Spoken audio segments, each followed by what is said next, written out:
The audio is not coming across. It's now.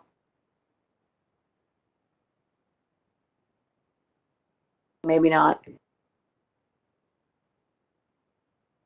Yeah, there's no audio.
John, can you hear me? I can hear you, but there's no meeting audio. Yeah, I was just on the phone with Walter. I'm not sure what's going on, and it doesn't seem like they can hear us either.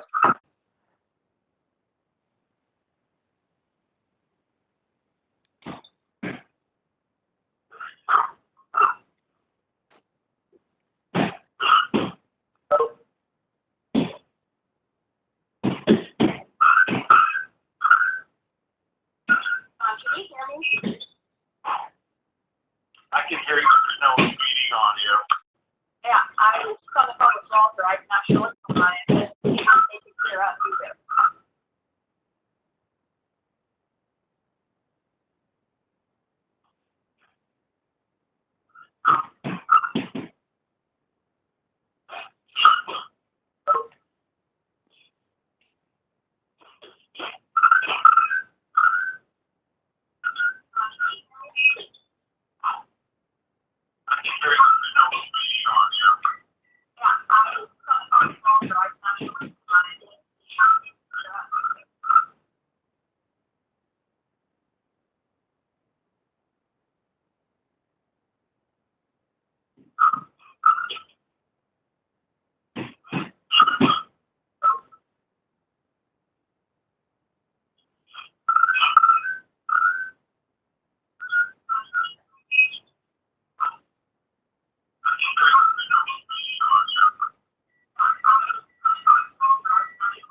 Hearing you now, Cassie.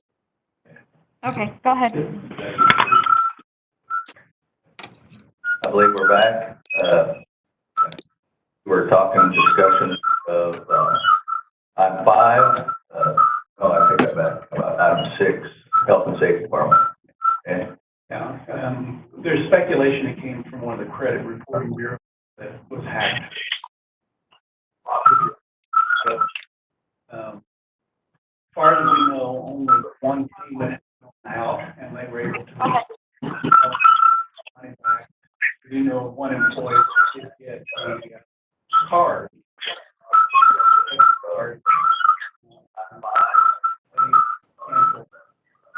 So OEFC is working hard on that. There's speculation.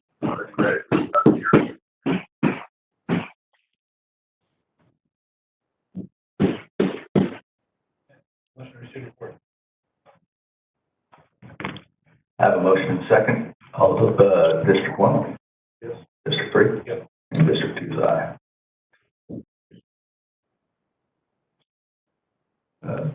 Item number 7, discussion review and possible action update from social services.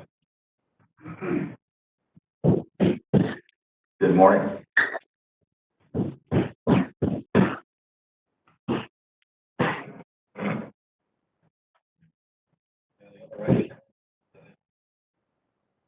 That's John. Hey Wilkerson, if you can hear me, can you put it on mute for a little while? I'm on mute. No. No, Uh-uh. I probably messed up when we redialed.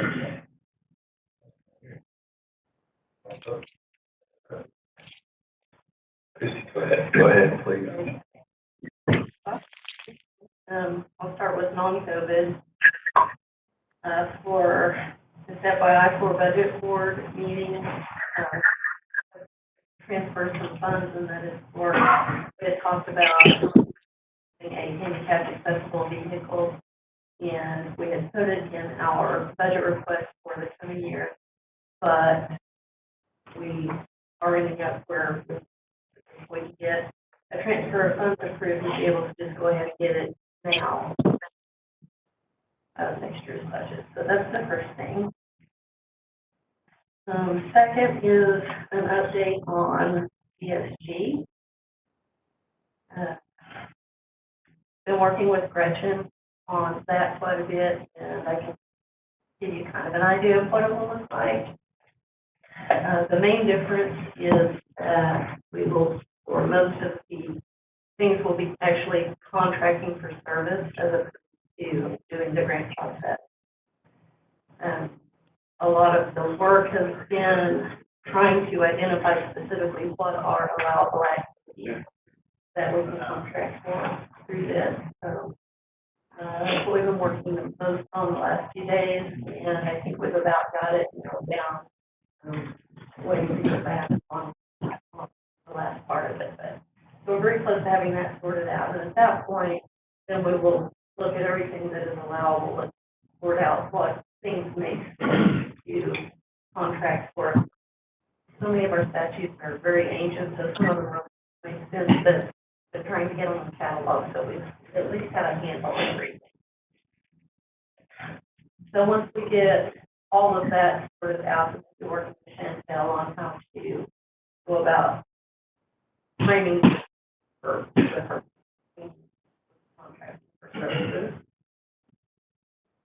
We'll still be doing the senior citizen center agreement, so that's still a thing. But aside from that, the other items would be things that we contract. So once we get that nailed down, I'll have to put in front of these things. I know you said hopefully this week, awaiting that list and exactly what's on there, give us kind of a broad sense of types of services, might be specifically maybe on homelessness or assistance to medical providers, continuation of utility assistance type programs, rental assistance type programs. So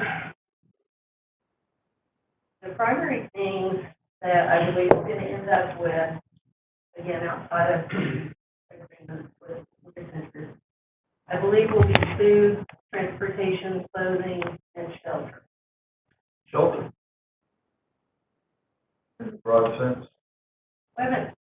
We'll have to define what that would look like, and that's a part that we have not gotten to with talking through the section.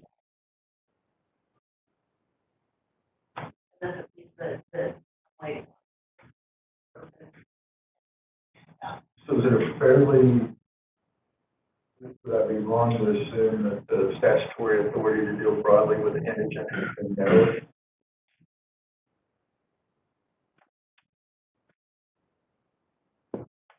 Yes, And if so, is it by a specific statute or by interpretation, or do you know? we've got statutes that give general authority for the commissioners to provide service for, and also through the Constitution. And-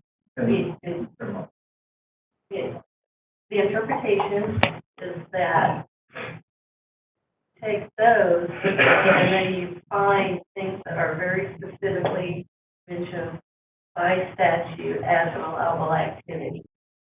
So it's been narrowed in that sense that it's not, all of the things that the commissioners determine is a need for their county. The things that they can choose from are things that are very narrowly and specifically identified by statute. And a lot of the time is trying to just get through all of that.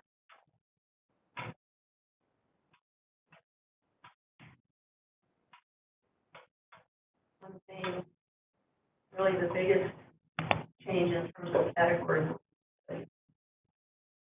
and that's not been a PhD category, but it's been a process that operates in the same fashion. That's going to be a significant change.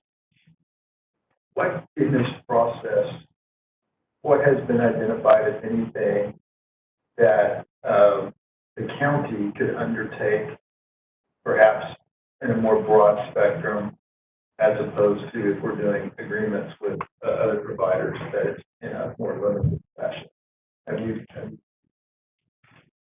unearthed anything like that? Say that again? Yeah, so I guess if we're contracting for services, if we undertake certain activities ourselves as a social services department, is there any more broad authority to do it ourselves than with regard to specific agreements with specific providers?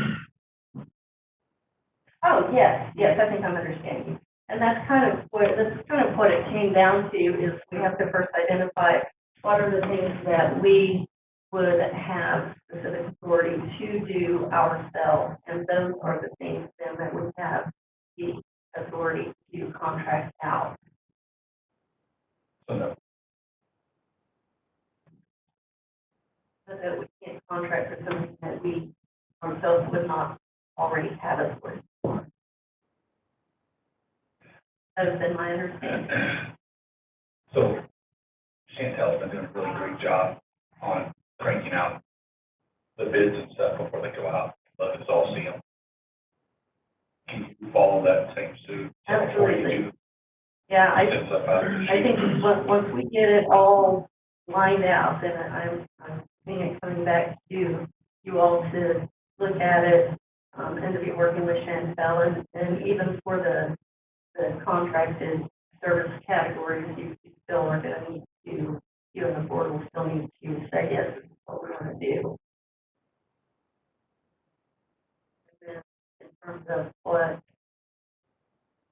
the agreements with senior centers, we'll have to determine how do we want to approach that process, and how do we want to approach the contractor services process? Do we want to continue having the group involved in determining what those things are?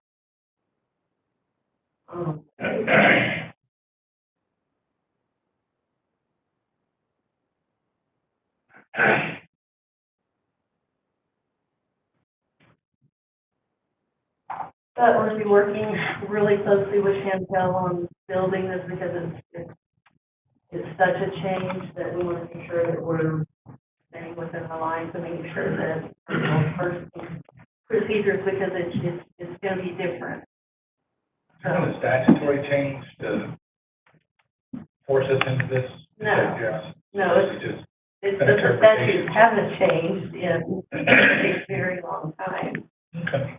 So they're sort of cobbled together, and one of the things I've been spending a lot of time on is trying to get all of those put into one place, regardless of which part of the statutes they came from. Everything is not fixed. So Christie, in this discussion that we're looking at what we may be able to contract for and do,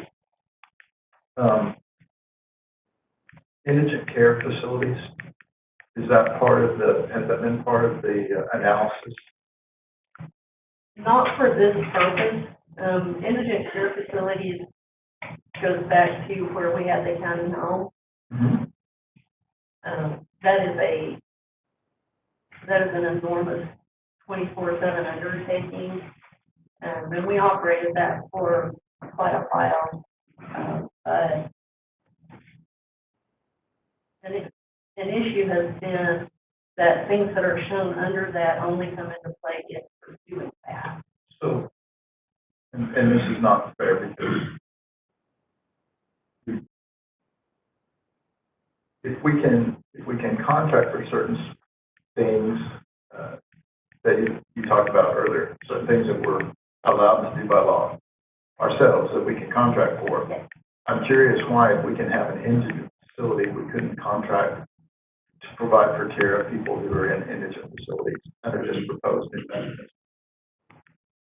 That's what I'm asking. Has that been part of this analysis? If not, I would request that you would at least look at that and provide us with maybe an explanation. We talked about it a little bit early on, and my recollection from that was that unless we're basically recreating and being sort of the sole authority over such an operation, as opposed to participating in an operation. That's just what I remember from early on. But I'll talk to Gretchen some more. Yeah, there's probably a number of items along those lines that I'd be quite interested in. If the reasoning is we can contract for outside providers because we have statutory authority to do it in one area, that would be the same in another area. Yeah, that one in particular is, I think the issue has been more that it's such an all or nothing problem. Right, but we, the board, has a constitutional duty to care for the indigent and the poor in their counties. And so if we're looking at ways in which to do that, I don't know that we should just limit ourselves to what we've always done. Well, I will very shortly have a good list for you guys to see all of the things that are doable.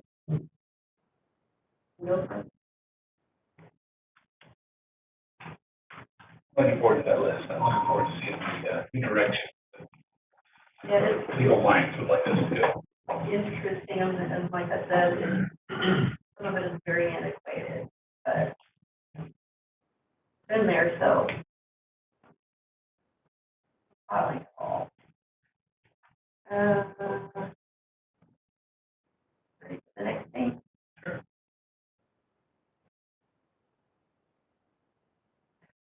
Well, as you know, we've got OESC as a tenant in our facility, so they have not been on the premises in some time. Just wanted to let you know that they have got a very good plan for how they open back up. Needless to say, the circumstances with them are making it an interesting thing to figure out how to go about doing. Their intent is to have staff start back on June 1, but for the first 2 weeks, it's staff only. And then for the next 2 weeks, it would be by appointment only. They will bring in security and they will be providing PPE to all of their customers. That's their tentative plan. It could change, but that's the tentative plan. Let's see how it goes. But I was very pleased to hear how thoughtfully they're going through that process. And so, LOESC, So we see. they publicly funded. In and out. Cool. And that might be through a contract they have with a company. I'm really not sure exactly what their source is. I missed your question. OASC public. Yeah.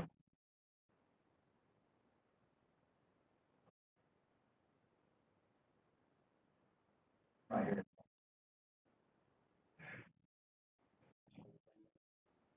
Huh? Seriously? And I guess the last thing, and it's just, we can discuss it, or I can just report this, the current numbers I'm seeing for evictions, for the cases that are, for right now, are 641. Obviously, we don't know. Some of those are going to be, like they're talking about, some of them are going to be things that were already going to happen and are not tied to COVID. And then some that are tied to COVID will have protection to the end of July. It's not knowing which ones have that protection and how many don't. So it's the group of the don't that are was of immediate concern.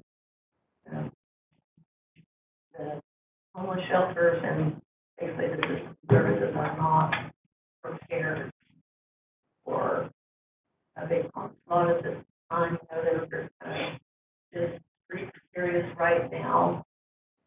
And pretty full. So that continues to be a concern. So I'll just mention it.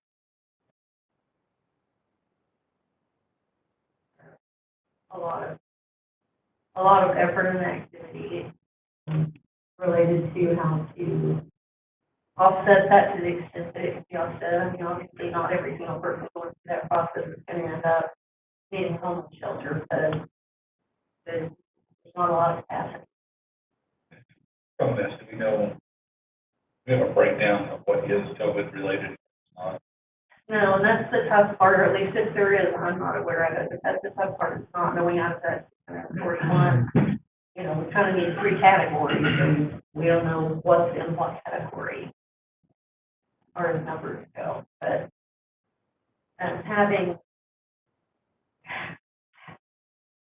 should a lot of people get affected by that right now, it would be very problematic. There's funding that will be coming, but it's not going to be in place right this minute to offset a big surge. And, having people fall into homelessness and falling into crisis, it's extremely expensive to react to people in crisis than a situation in crisis. It's a lot less expensive to stabilize them where they are on the front end than it is to react to them for 2 months in crisis and then have the expense of also rehousing. So everybody's kind of on the same page with getting that. It's just how do we manage it.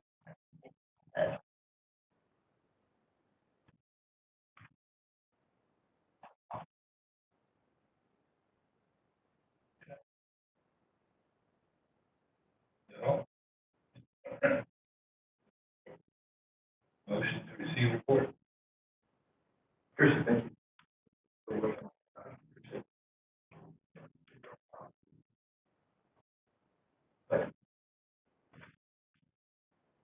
Motion and second, District 1? Yes. District 3? Yes. And District 2 is an aye.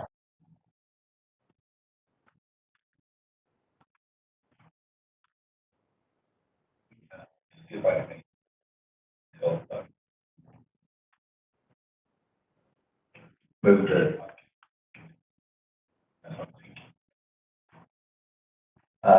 number 8, discussion and review and possible action. Update from the Director of Facilities Management. What? Right. Good morning. Morning. Boss. Morning. One electrician on their crew. Had one fraudulent unemployment claim come through yesterday. Little else to report, except that you might consider using methodology of this type for social distancing. When the Is that the bumper tables? exactly. I don't know if it's COVID reimbursable, but certainly we could use that in the building now, and when the snack bar becomes full, it might be helpful later. And when you say you lost electrician, do we know? He quit. Oh, fair enough. I didn't know if you lost him on the 6th floor or what.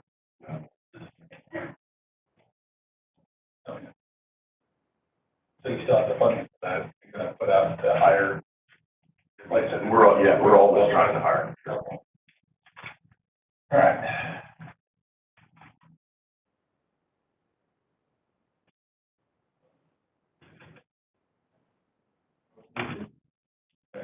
Motion second, receive report. All those for District 1? Yes.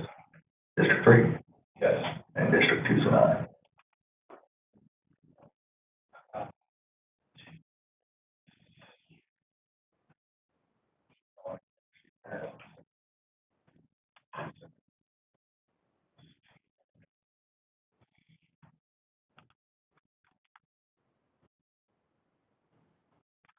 Anybody online for Juvenile Bureau? I got it. Highlights. This is per Jamie, May 19th is the date on this.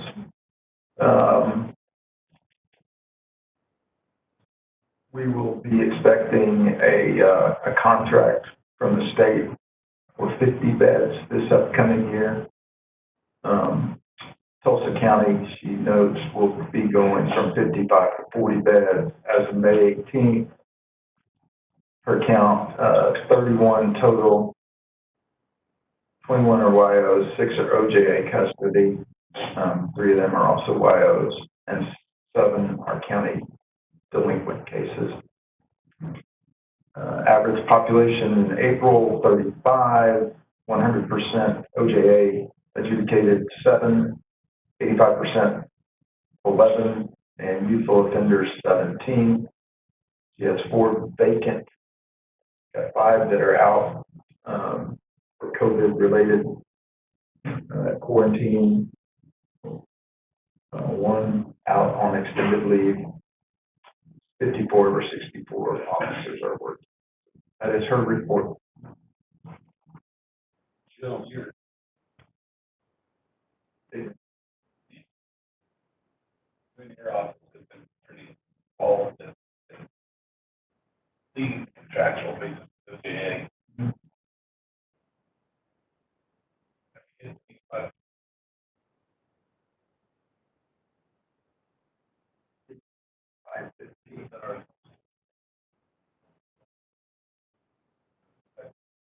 So again, that is a convoluted law Yeah. in that the county is responsible for 15%. OJA is responsible for 85% of the cost.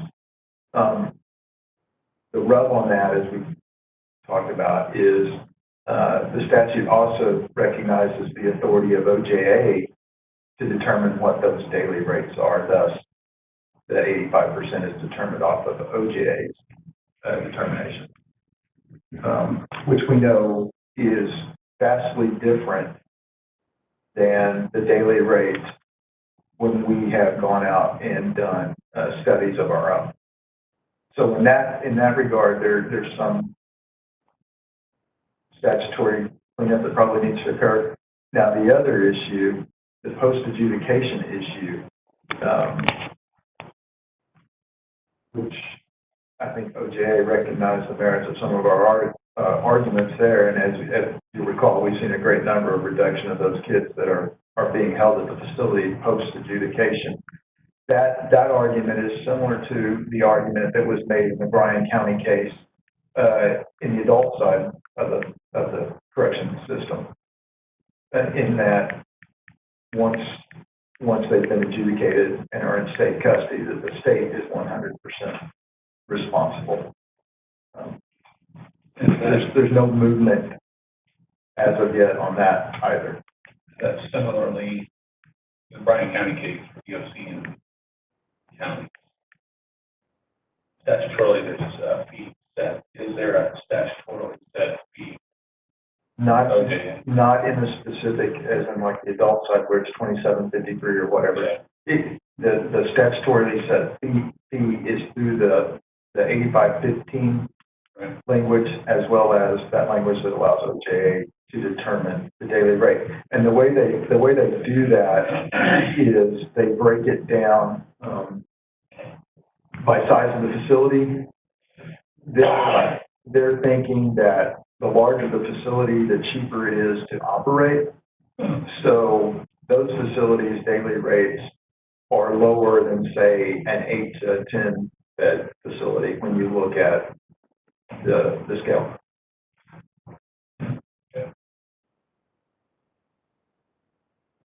And then the other issue you guys are aware is that federal law has changed. I believe it will be in December, maybe January 1. I can't recall, but either December of 20 or January 1 of 21, that YOs will no longer be able to be housed in an adult facility. They will all be housed in juvenile. So that's the next issue that we need to look at, and a determination as to whether or not those YOs are considered part of the 85%, if you will, or they are a complete separate category that would require the county to fund the entirety of the cost, or perhaps the state. And those YOs should have, they are included in Title 10, or 10A now, the Children's Code. But again, they're kind of convoluted as well. So, So they're going to be.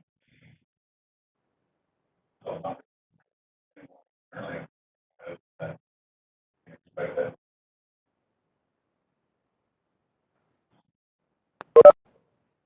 yeah, and generally, and Jamie could speak to this, but I think you all know from her past presentations, because there's a judicial order, they're interviewing everyone, basically interviewing everyone that is at the adult facility to see if they could be brought over. So generally, that's occurring now for the most part. There are some that remain there. And then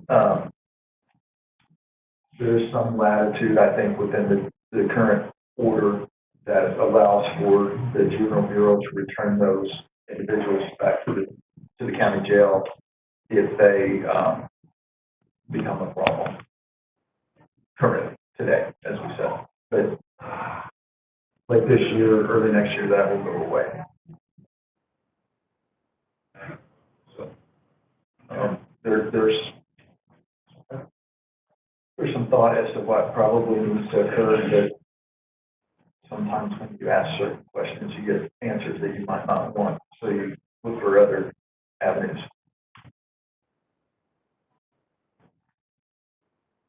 And of course, Ms. Holt is now the interim director. She's previously legal counsel, so they have an interim director, which at least we've been working with Ms. Holt. So, but I don't know the status of that.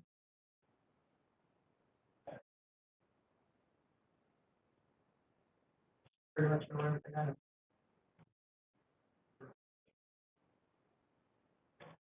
Motion to see Joe's performance update. Thank you. I'll second. Motion and second. District 1? Yes. District 3? Yes. And District 2 is an aye. Yeah, discussion and review and possible action regarding an update from the Director of Benefits Department. Hey, John. Hey, good morning. Morning. Threw me off earlier, that's why I got the screen, that's why I hear. I just right down the hall. Yeah, trying to social distance. Everything's going well. We're back in and rotating staff in and out in the office, still handling retiree and employee stuff. Plans are still looking good. I know there's been some concern that, we're avoiding all these costs right now and our costs are going to go way up. That's not the case at all. Still have the average number of ER cases, average number of emergency surgeries, above average amount of inpatient hospitalizations while we were closed. Big cases still going on. Lots of telemedicine, lots of clinic utilization, lots of urgent care. So I think we're really on a good track not to see a huge spike in a couple months. Other than that, we're in contract renewals, sending those through. You'll see those go through. The really only change I have this year is for Revis, our brain care specialist. They have on staff a PA and a nurse practitioner. Currently, they're only limited by their fee schedule to 3 brain care stuff. They have a lot of county people, county dependents, retirees, kids that go there. So what we've added is some regular doctor office visitabilities to them, just a really good pricing on their fee schedule. Same Medicare type pricing, way lower than we get anywhere. So when a member goes there, if they want to be seen for anything else medically instead of a brain care issue, they can be just for basic office. They don't have to go to different places. We've had a lot of members request that, so they've just added it. I don't expect a lot of utilization from it, but it's more a convenience item. If that makes sense. So one-stop shop for all your medical needs. Yeah, if somebody wants to choose. Yeah. Correct. A lot of people go there on a weekly basis. So when they're there, instead of going to another doctor, they can get the medical treated as well at a great price. That's really all I have unless there's questions.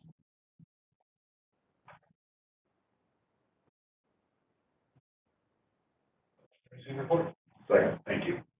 Thanks, John. Motion is second. District 1? Yes. District 3? Yes. And District 2 is not. Item number 11, discussion or review of possible action of an update from the Director of MIS. Morning. Really about the only thing I've got is I want to talk about the progress on the website a little bit. And the new website, it is coming along pretty well. I do have a couple of questions on it.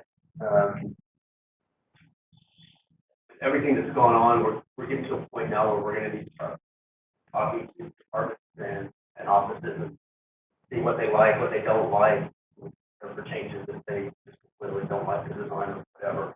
With everything going on, scheduling that may be tough. And my question is, we need to possibly extend the civic plus for 60 days or 90 days. Funding for that, would that be something that could be covered under CARES Act money?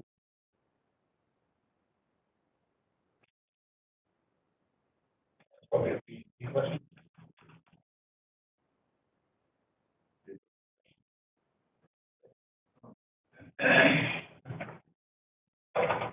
I'm not saying we won't get the deadline, I'm just saying. No way. Yeah. I would ask. Okay, I'll ask. Other than that, I don't have anything other than questions. I think Miles said this the other day, but thank you and your staff for the work you guys are doing. Appreciate it. Up, running. You know, when Miles and I have talked a lot about changing our website to make COVID information much more noticeable. Right. And we appreciate you all doing that. So Sure. And Miles is looking at it right now. It looks really, really good. So, Okay.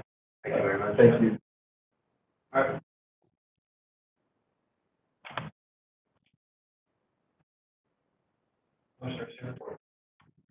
Motion and second. District 1? Yes. District 3? Yes. And District 2 is an aye. Item number 12, discussion or review of possible action. Update from Director of Court Services.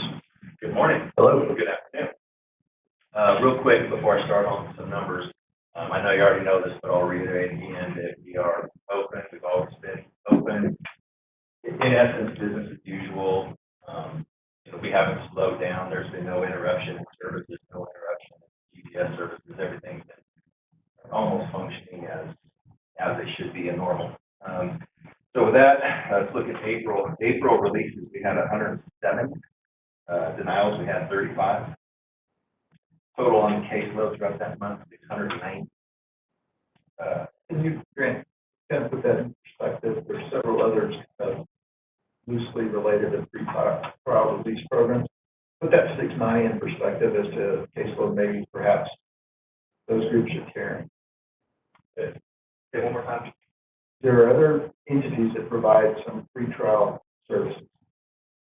Do you have an idea as to the total number per month of people they're supervising? Okay, gotcha. I do know for our advisory board, North Care is also on there as well. They have an item to report their statistics. Based on what I see from them, roughly per month, there's about 7 releases they do a month. And as far as their caseload goes, I think I have to go back and look. I think it's roughly around 40. I don't guess, but I believe that's about what it is. Now the other groups, I don't know. They, I haven't seen the reports or how they report back to the person. I don't. But I just know that they're on our side. Well, and we have a contract. Oh, right, that's So true. Right, that would make sense. right, sure. Yeah, yeah. To the best of my knowledge. Any questions on that? Others? Okay, so denials, there was 35 for the month. You already went over that, 690 total. Jump population today, I got a total of 1675, 1350 county, 320 DOC, 5 municipal. So that's the numbers for the month. One thing I want to mention on Jail Tracker, again, I don't know when that's going to be up and running. I've asked a few questions. David Bates is great with the Sheriff's Department helping with implementing that. I'm not sure of an exact start time.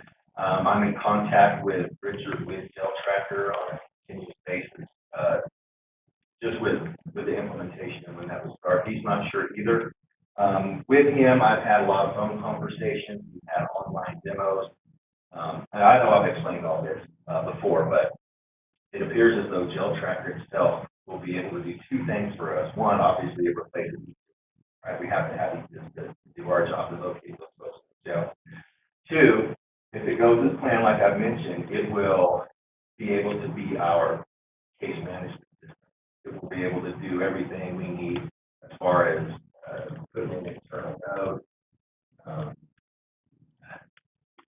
anything that our system does now, reports, how many people we have in a pretrial release, how many folks appear, how many, all that stuff. So it appears as though it'll do that. On June 15th, I'll have an in-person meeting with Jail Tracker to get a little more in depth, allow them to look closer at what we do, closer at what they do, to really customize a case management system for us. With that, at our advisory board, we had on Thursday, there was 2 items mentioned that will be discussed later in advisory boards. The first one I'll mention that's going to be on the July agenda is the possibility of us looking into an alcohol breath monitoring device, like a mobile device. That was mentioned by Judge Stoner. He's reaching out. It appears as though he wants this used for UI court, but at the same time, it sounds like he's having a problem getting it implemented. I don't know if that means through the state, through DOC, or I don't know how that, but he's having issues getting that going, but he wants it. But he was reaching out to us to look into alcohol breath devices to use for his DUI court and administer those. Now that's going to be discussed in July, so obviously one of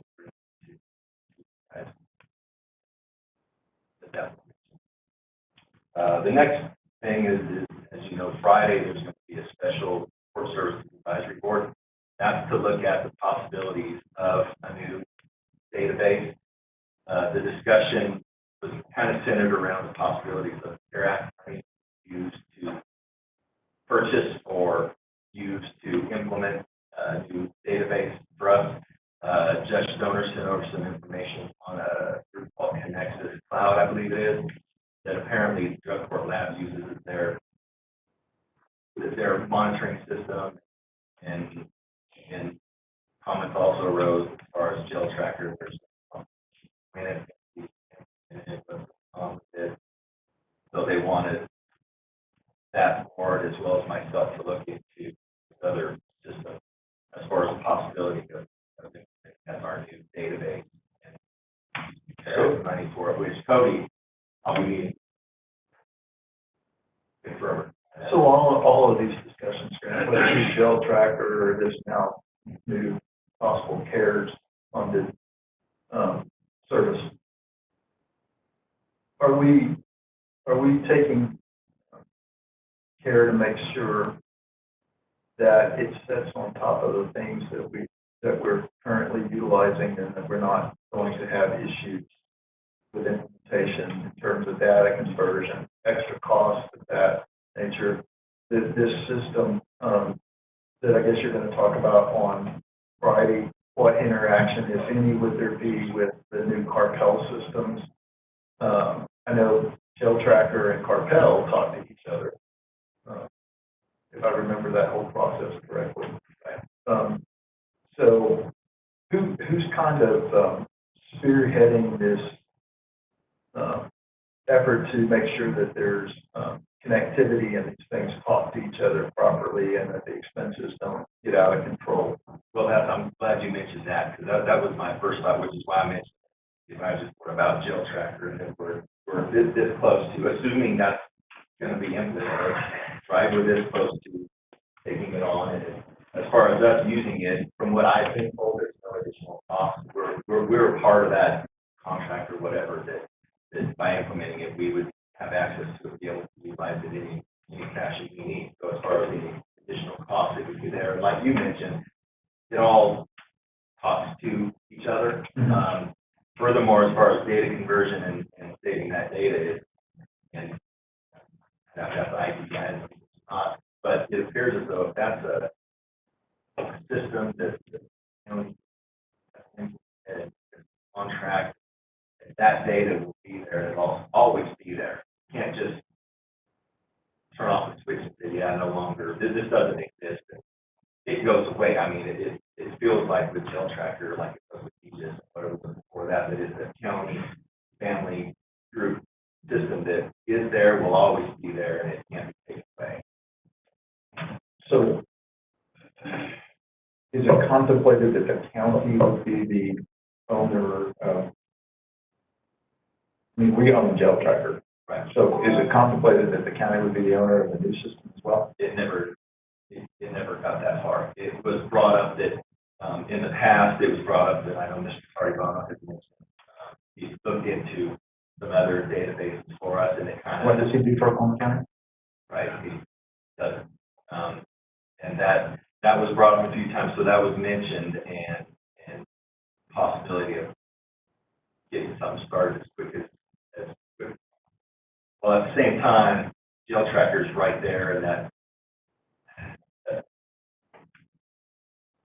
it appears to be the obvious choice already started. So that's what's going to be the discussion this Friday, is mainly the use of the CARES Act money to purchase or implement new database for us. But at the same time, it's also going to be, and again, that would be an IT question, but I would assume if something like that even happens, it's several months of looking into multiple different systems and possibly a bidding process and many different layers to get to a final product. So is there a current contract With Jail Tracker? My understanding, we reached a impasse on contract for DA's office. That was February. That, but, So, yes, but with the transition, working on one system is making the assumption that that system will be there to transition. so I guess regardless of what system is there, right? The owner of that system determines who else gets access to the data, I would assume. So what you're saying is, and this, I don't have this information out, so what you're saying is, Gel Tracker, that there's no guarantee that that's ever going to be kind of, or, As you talk to us, regulations, everybody, they're considering for the jail tracker type, yeah, not all, the only, jail management software. No, That's what we're talking the only conversations I've had is that several months back leading up to now with Gel Tracker. Which I get what I truly appreciate what the advisory board is going with. They're taking their angle and doing what they can to ensure we have a updated system that works well, that helps us, that makes our job easier, that allows us to get reports and different data and statistics. And so with that being said, I greatly appreciate taking that step, while at the same time, I'm in a position where there is Gel Tracker, maybe not. Do I need to be researching and looking into other databases if that's not going to be implemented, or if there's going to be a different one that you mentioned that Gel Trust is going to use? Do we just get access to that as well? How would that work? And forgive me, I just was under the impression that Gel Tracker. No, that's fully understandable. I would just, my thoughts are to talk about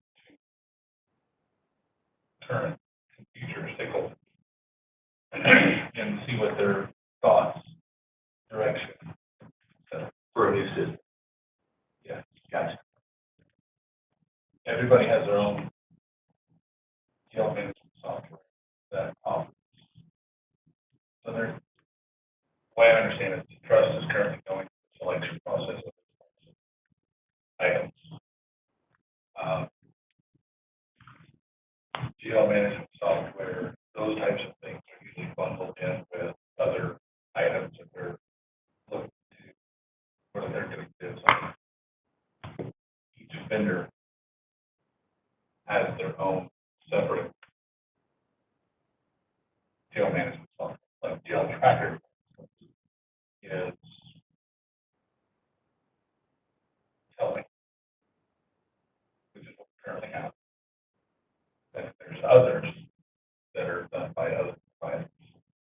So I just don't know that. Mr. Honeycutt says we have a contract for Jail Tracker, which is the jail management system, and Caliber has the contract for records management system. So we currently have contracts for those. We did do that. Okay, great.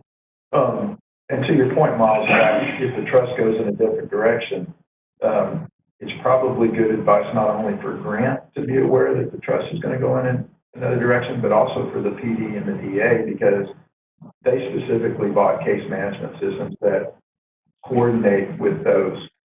Well, I know that there was, before session got really cut short to COVID, but there was a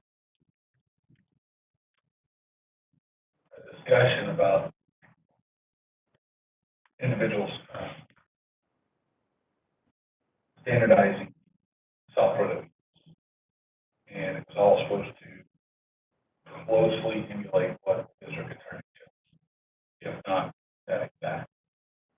I know that they were looking to do that on a statewide basis, just so everybody can use the same platform and make this a lot easier.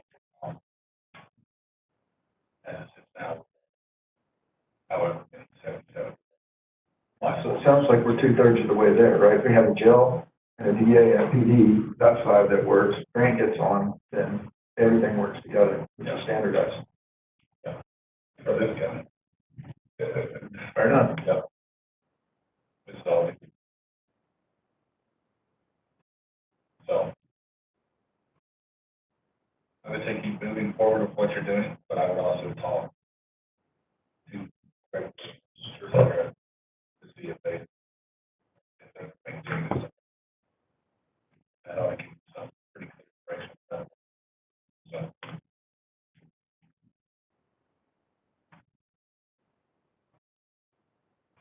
All I have. Okay, anything else? Did you, I'm trying to recall back to your budget, did you include new positions in your budget? I did not for this. And there was some discussion about perhaps some funding coming available that would have allowed for possibly some positions, but that didn't come to fruition, did it? Right, no, And that was for a case management type worker, community health worker, and within a data analyst, right? that's right, yeah. And the county would have only paid 80% or 20% the first 2 years, and 40% the third year. Had that come to fruition? Right. And yeah, like a data analyst, I will say that for all the different reports that we need to generate and all the different data that we need for ourselves. I know a lot of other people would like to have that, but just for ourselves to be able to have and to be able to better serve these folks that we supervise, whether it be the treatment providers or whatever, that would be a big deal, to really dig down even deeper than what we can now. Perhaps as BT is looking at making adjustments to our budget for next year, I think they indicated there'd be some adjustments possible come September when it's finalized. Inclusion of those two positions at 100% county funding, but go ahead and go for it. Sure, yeah, In my opinion. I gotta get Cody with the stuff, so. Okay. But he doesn't. He's trying to. Real quick, just let me say, since I've already been up here forever, just for anybody that's listening, because I can't tell you how impressed and proud I am of our staff during this entire time. Nobody skipped a beat.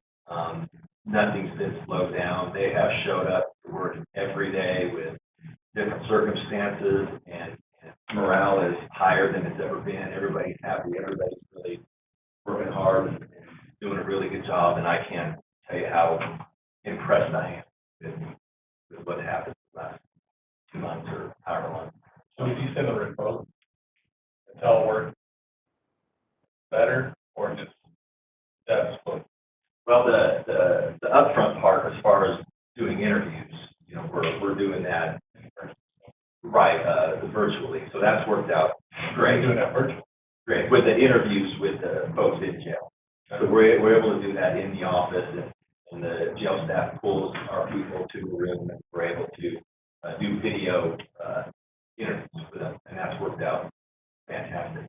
On the back end, usually stuff I talk about is the front end, as far as working people up, getting that delivered to judges, getting people released, but a lot of times we forget about the back end, and that's those 690 people in any given month that we're supervising in some sort of fashion. But yes, like you said, we're doing that remotely as much as possible, and it's worked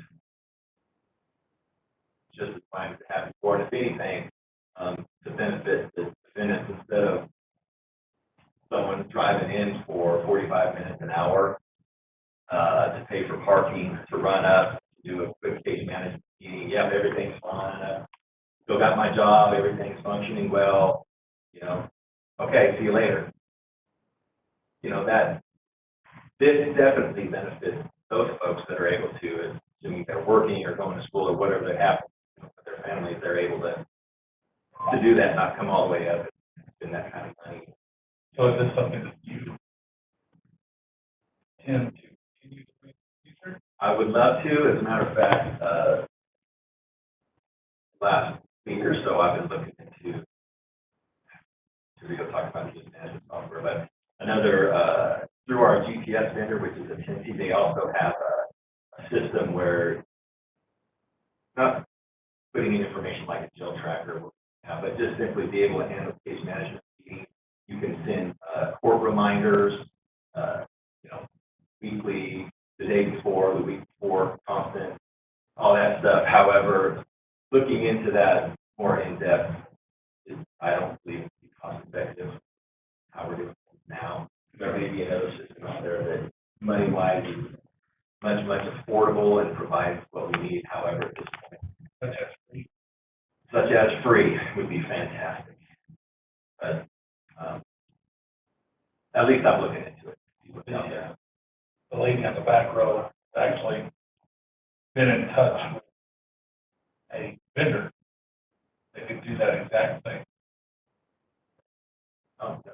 Just, I talked to him to see what we can do to help you in the notification process, mostly because of the COVID aspect.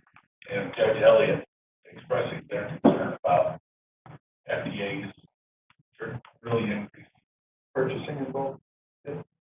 that kind of thing. So it's just exploring to see if there's actually something out there we could do. So I do know things are out there, and I'm going to research that. Probably start to roll with it. Need to. Sure.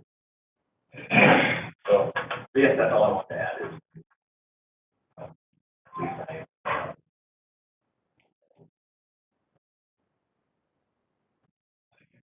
great job. Welcome back. Grant, were you aware that the Comanche County Jail is under quarantine and 126 inmates and staff is tested positive for COVID-19? I did. You aware that the Department of Correction has taken over their operation?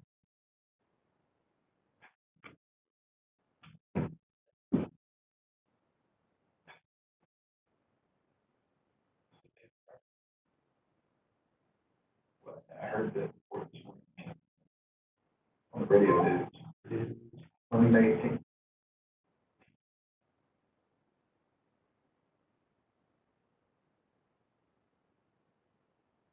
Thanks, Grant. Absolutely.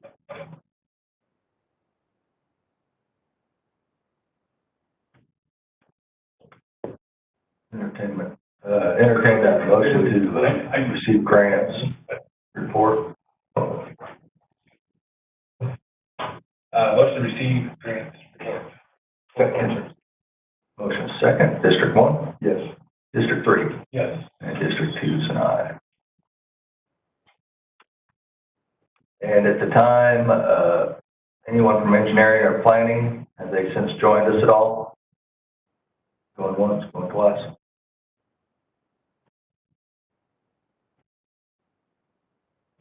I see that's Tyler Gammons at the bottom of that.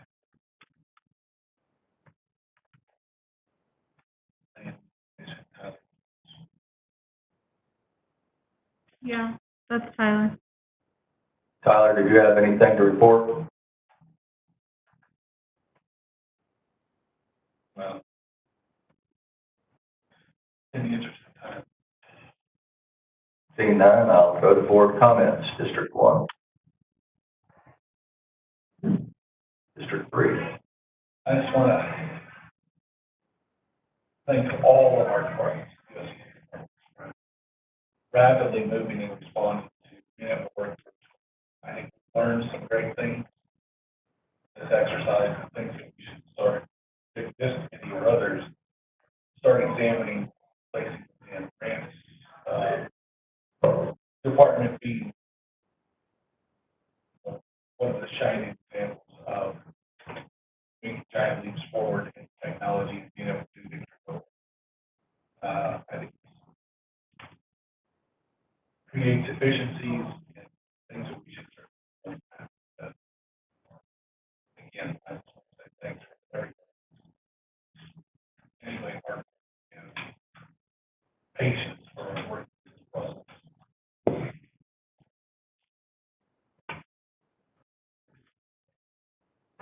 Thank you. Any new business to come before this committee?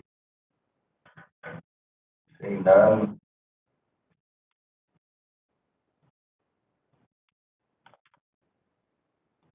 Vote on adjournment or just call it?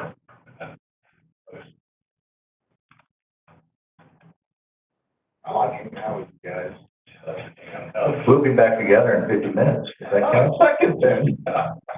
I have a motion, second to adjourn. All in favor? Yes. You can do all of it, acclamation. I mean, if we had a district attorney in here. You gotta go, Gabe. I heard adjournment, Okay, unanimous. I voted yes. okay. Miles, I abstain. Aye. we're adjourned. Y'all.